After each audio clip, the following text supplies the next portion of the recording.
Hey, what is going on, guys? My name is Chris and welcome back to another video. Now, it seems like ages since I made a video, and apologies for probably about the 3-week hiatus I've taken. It's just sometimes life gets in the way and other things come up and just didn't get time to make a video. But today we're back with another video and a fresh trim as well. Again, guys, I haven't broke lockdown rules.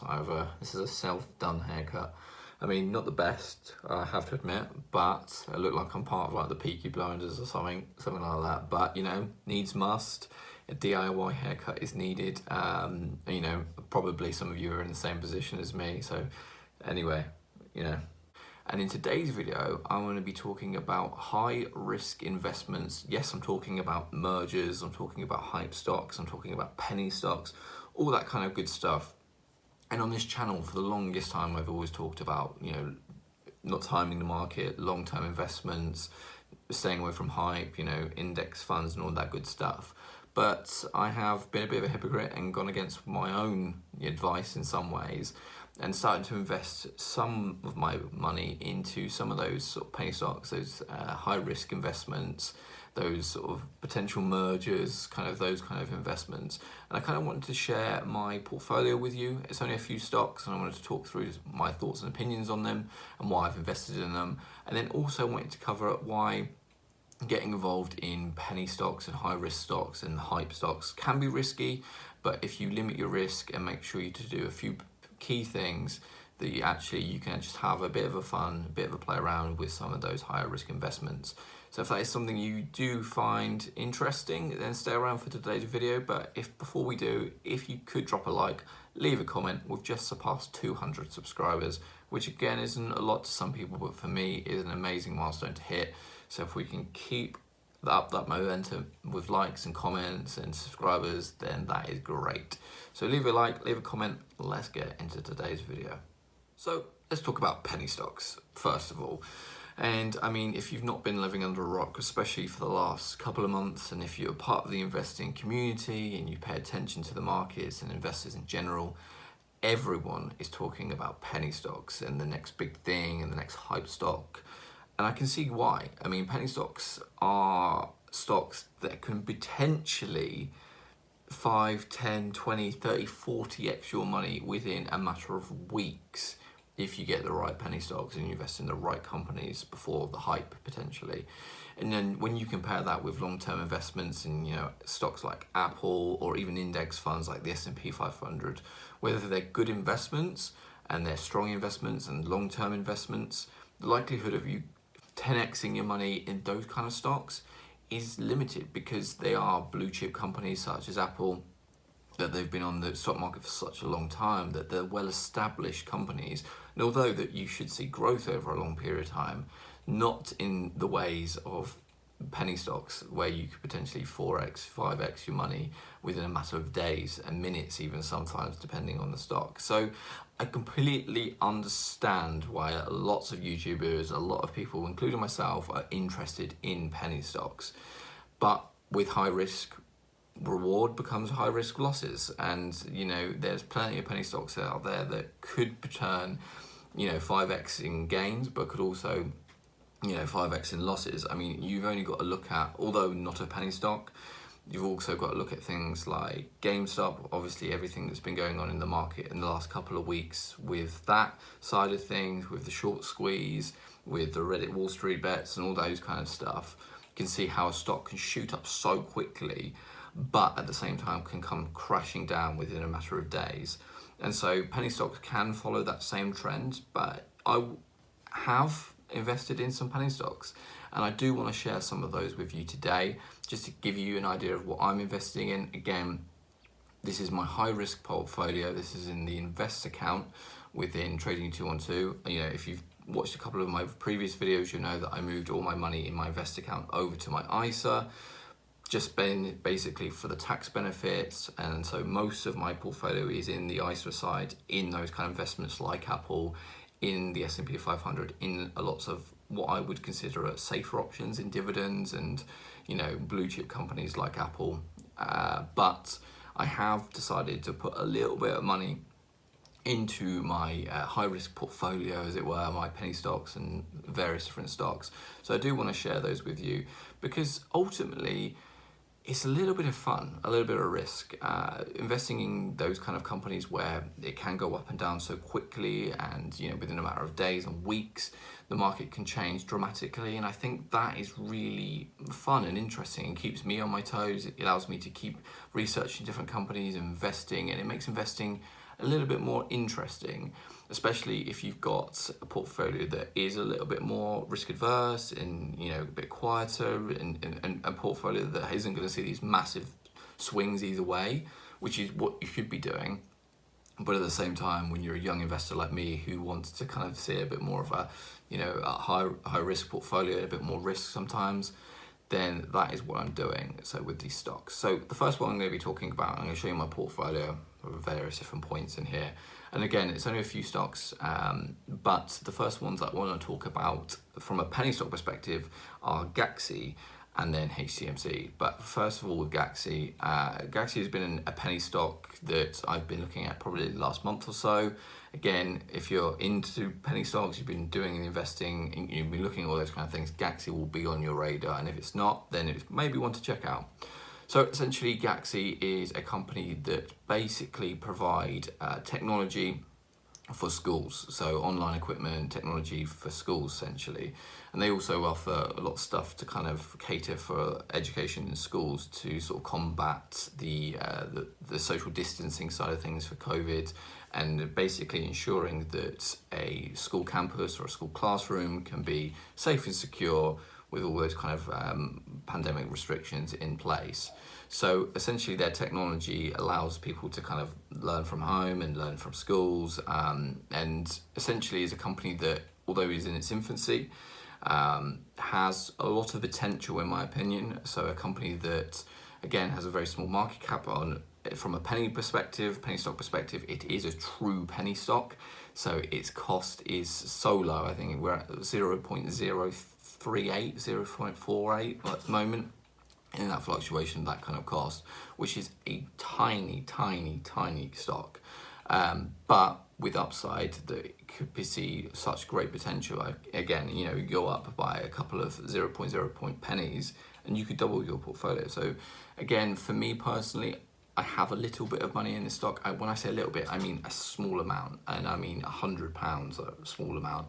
Now, £100 to some people might be a lot, but to some it'll be pocket change. People, especially within the YouTuber space, you see people put, they say sort of like a small position in a company, and then they say that they put 5k in there, and I'm like, well, 5k, that's pretty much my whole portfolio.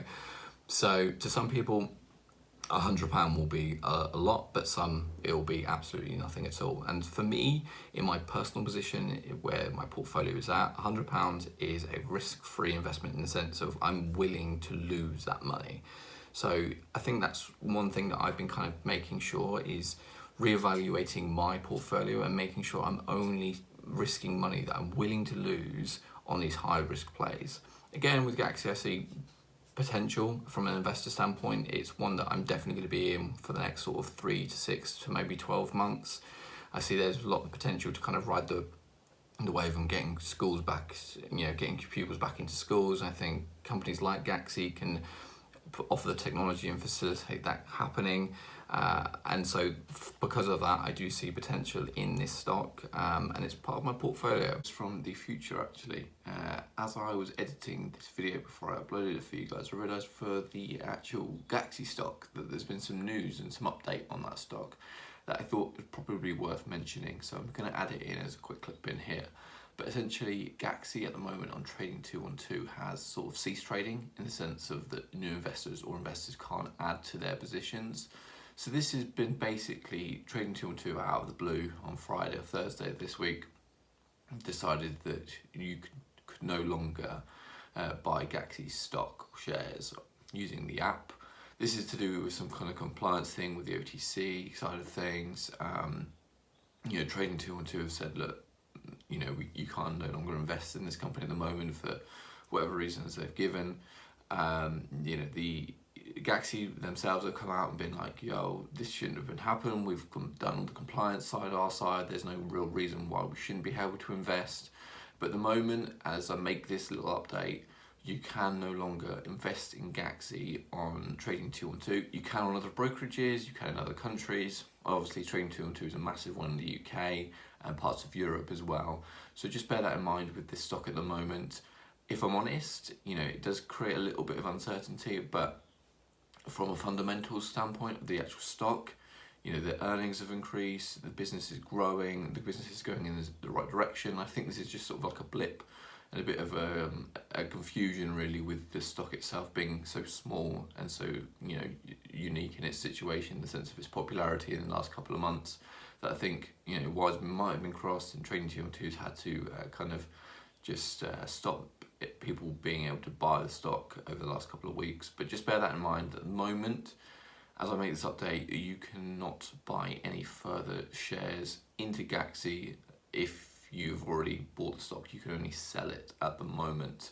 Again, is this cause for alarm? Maybe slightly. I can see why people started to sell off as the week closed up, but at the same time, the fundamentals are still there. But I'm hoping this is sort of an issue that can be resolved in the next couple of days and weeks or whatever, and hopefully we can continue to buy and invest into Gaxi.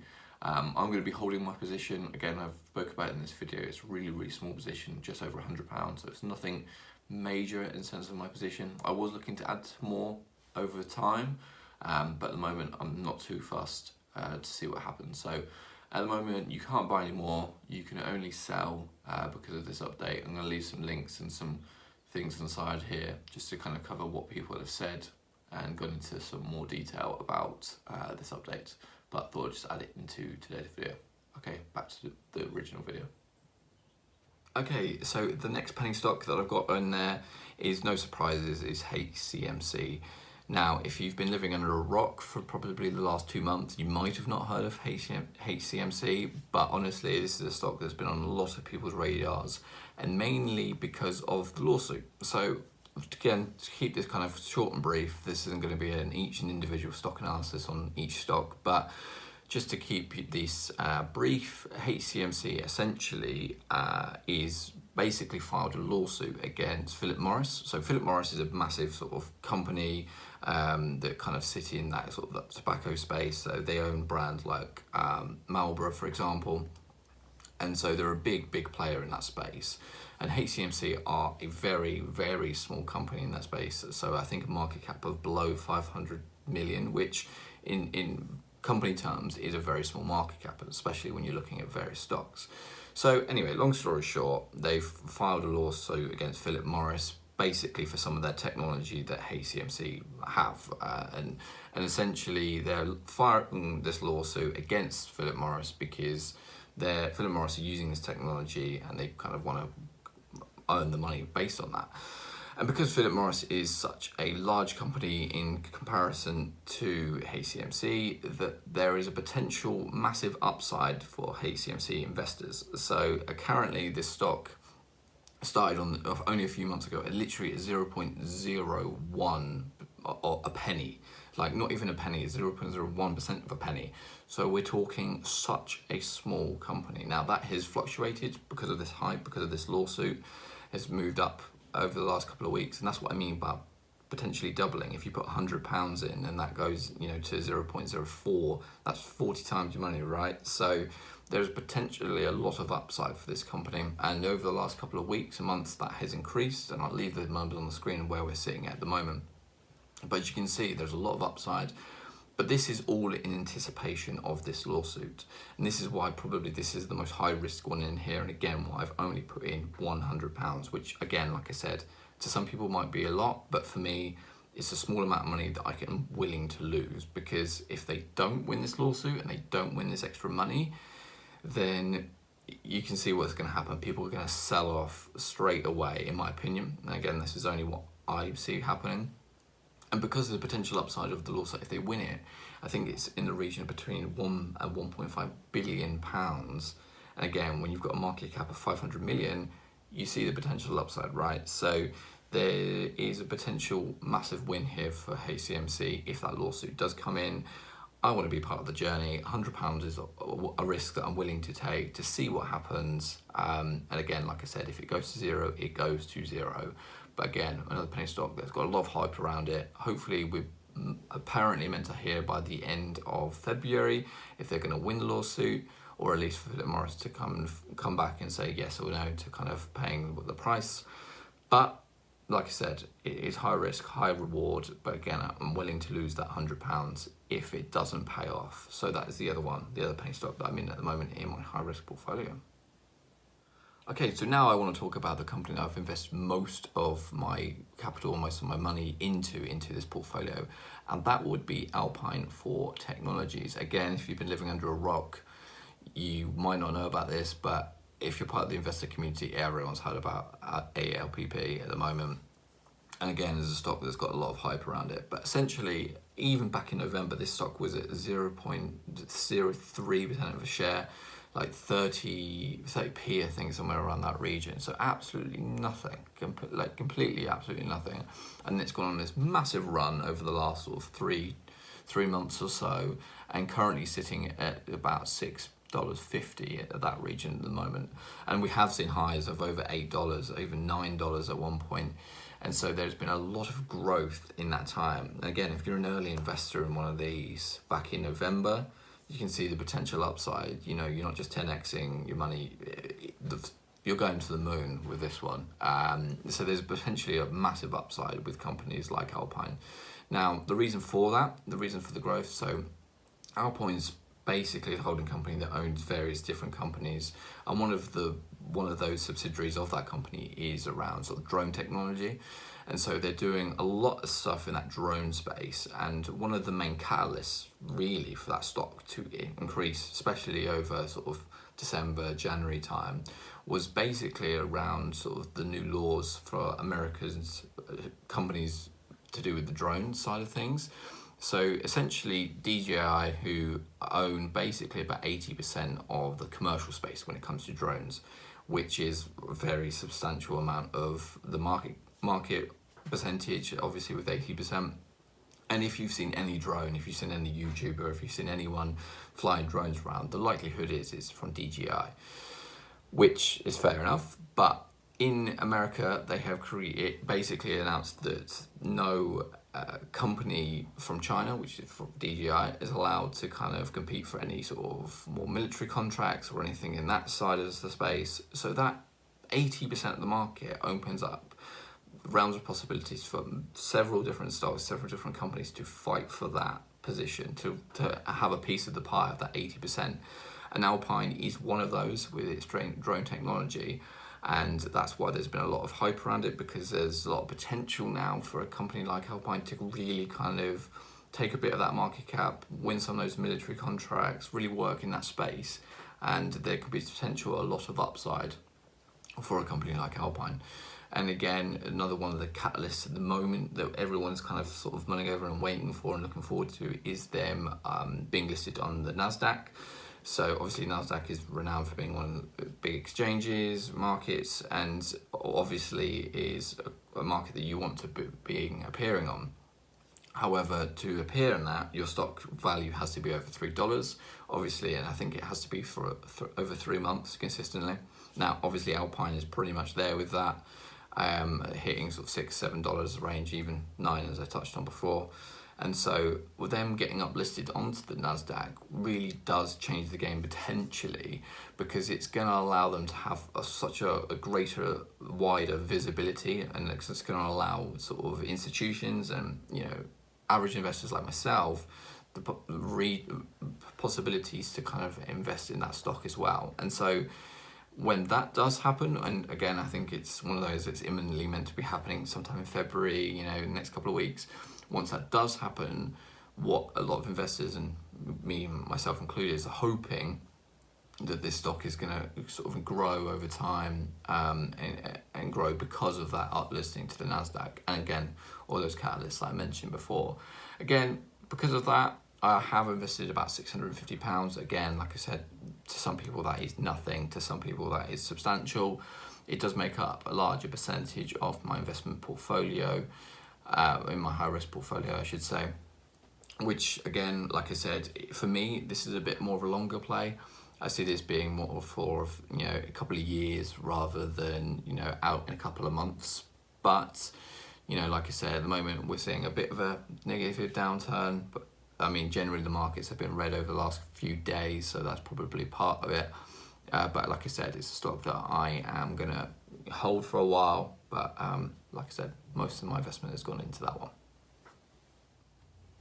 Okay, and the final one I want to cover in my high risk portfolio, and again, if you've been living under a rock, you might have not heard of this one, but genuinely everyone is talking about this one, and that is CCIV. Now, like I said, everyone is aware of what's going on here, but for those who may have not known what's going on, CCIV is a holding company, is a SPAC company that kind of specialise in merging with companies.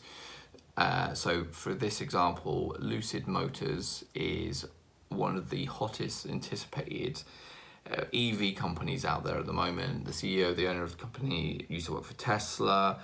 There's a lot of, you know, hype around this stock. It's going to be the next Tesla. It's going to be the Tesla killer. You know, it sits itself in that kind of high-end spec EV company, EV vehicles, I should say.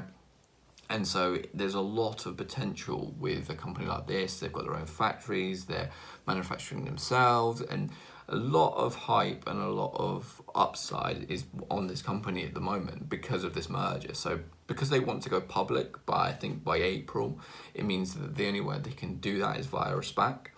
And it's been rumoured, there's been lots of rumours.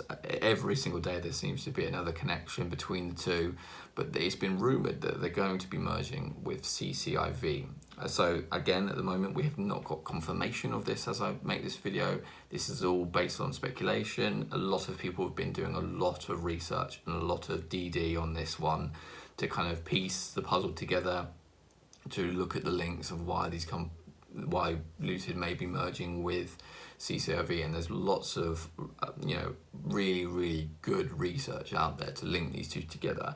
But because of this, and because of the nature of the stock, the nature of the company, there is a lot of hype around this one, and that is why we've seen a massive upside. And if I show you my portfolio now, you can see that most of the profit is coming from this stock. And that's because over the last month or two, it has been crazy. The price action on this one has been insane. I mean, at one point we was at $30 and we shot through to $40 so quick. I've been quite fortunate that I got in initially at $14, right at the sort of infancy of this, where YouTube was just talking about it, when I was just sort of learning about it. And I invested a little bit of money in there, about £200 at $14. And then I did buy a little bit more, and so I'm sitting at just over £450 in this one, at a cost basis of $17.74, which again, when you look at the prices now, where we're just shy of $60, is pretty insane, and which is why you can see the upside in this portfolio at the moment after the last month or two.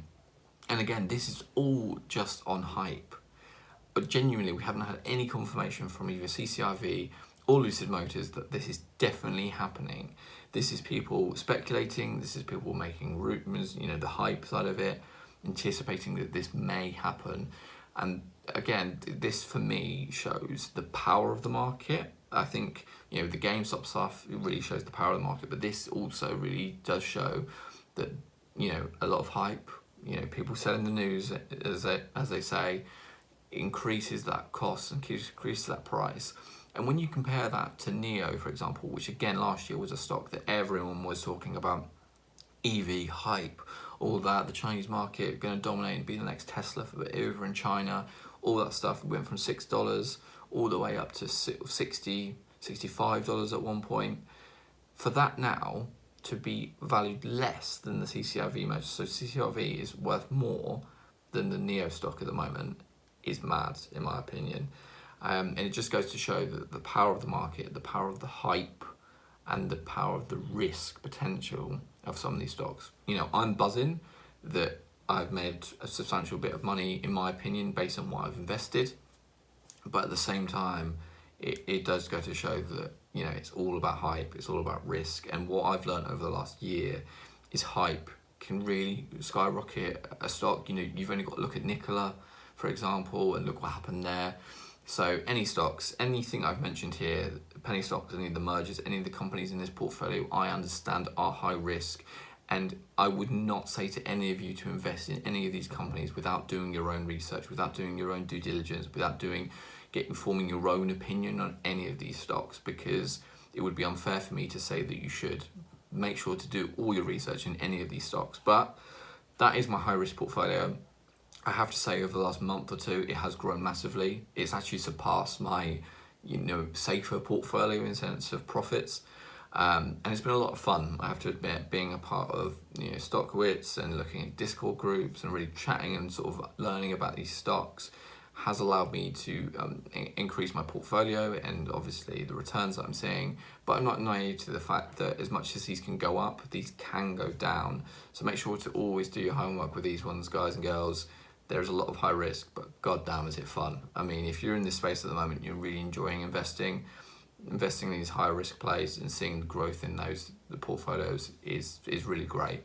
But one thing I do want to touch on just before I end here, again, ask me any questions about my portfolio, but one thing I've been sort of thinking about and mulling over the last couple of days, I think is really key, is making sure not to compare your portfolios with other people's. And what I mean by that is being part of Discord groups and chats and talking with other investors is great, but sometimes you can fall into that trap of, for CCIV, for example, I've invested £450. You start asking yourself, imagine if I'd put in X, imagine if I put in £1,000 or £2,000 or £3,000, and you start to think about what ifs, or you should have done this. Now that's great, and you obviously see other people's portfolios who have risked that amount of money, who have put in £5,000 and are seeing the massive upsides of that, turning that portfolio into 30, 40 grand, for example, which is great for them. But what you've also got to bear in mind is you've got to only risk what you're willing to lose, in the sense of your profit and the money that you have. Like, for example, what I touched on at the beginning here, someone, in their opinion, £5,000 might be a small amount of money. If their portfolio is worth 600, 700, 800,000 pounds, £5,000 is a drop in the ocean. But for me, that is my whole portfolio. And you've also got to bear that in mind. You can't compete with everyone. You can't invest the same amount of money as everyone, because it just doesn't work like that. To you, £100, me putting £100, which is not a drop in the ocean, but I'm willing to lose that. I'm fairly comfortable with losing £100. To you, that might be your whole portfolio. And I think it's just worth bearing in mind that whatever your investment journey is on, if you're just starting out or if you've been doing it for years and years and years, much longer than I, no matter how big your portfolio is, make sure you're only willing to risk what you're willing to lose, and never put all your eggs in one basket. And make sure to never compare what you're investing to other people's. And one great example of that is, I saw a guy in a Discord chat that I'm part of upload his sort of portfolio, just a screenshot sharing and saying like he's absolutely buzzing about the money that he'd made. And he'd only invested about £50 and he'd made, I think, £30 back. So he'd a portfolio of £80, and he was saying, thanks guys, this is great. I've made some money. I'm really buzzing about that. And actually, going back to a year ago, I would have been buzzing as well. When I first started, I started investing with £200, and now, for whatever reason, I'm now sitting at £7,500 invested. Now that's a massive jump from 200 to £7,500 in less than a year. That is massive. So never, disregard your own investment journey. Never compare your investing journey to other people's. There'll be wins, there'll be losses, but you always think about where you started and where you are now. And again, going back to that guy who made that small amount of profit, like I said, me putting £100 in is a small amount of money, and with CCIV, if I've only put in 450, to that guy, 450 would have been so much money to risk and to put into the portfolio. And I'm sitting there thinking potentially, I should have put in more. If only I'd put in more. And so sometimes it's okay to look at yourself and think about others who have more money. But remember, there are going to be people out there whose portfolios are much, much smaller and are much more happier and content with the money that they are potentially making. At the end of the day, guys, as long as we're making money, we're doing good, right? Okay, that's all I wanted to cover. Just wanted to add in there at the end. So hopefully you're seeing my high risk portfolio, seeing how I'm thinking about my high risk portfolio. And again, like I said, it's a small percentage of the actual money that I have in my overall investment portfolios. And that is kind of where I'm sitting at the moment. Guys, if you've got any comments, any questions, anything about the portfolio, and again, what I touched on around kind of just your investing journey, then leave it down in the comments below. If you do want to sign up to Trading on 212, by the way, and you want to start that investing journey, you want to get that £50 in to make that 80 potentially, then use the code down below, use the link down below in my description. That will give you the opportunity to sign up to Trading 212, and if you deposit just £1, you will maybe get a stock valued up to £100, and I will get one too, so it's a win-win situation. So go ahead and do that if you do want to, guys. Anyway, other than leave a like, leave a comment, I'll see you guys soon.